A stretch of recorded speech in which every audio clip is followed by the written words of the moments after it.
Coi Rubber Products Inc. is expanding its operation again, this time with a 100,000 square foot addition to its manufacturing facility in Anhui Wuhu, China. The newest expansion is the second phase of a project Coi Rubber launched in 2015, shortly after completing construction of the 250,000 square foot factory called Wuhu Coi Rubber Products Limited.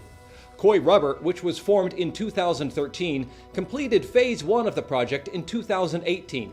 That called for the continuous addition of new, more modern machinery and an expansion of the company's workforce, which started out with 150 workers and has grown to more than 450 at the facility in China, according to David Chao, co-founder and president of the business. Visit www.coirubber.com for more information.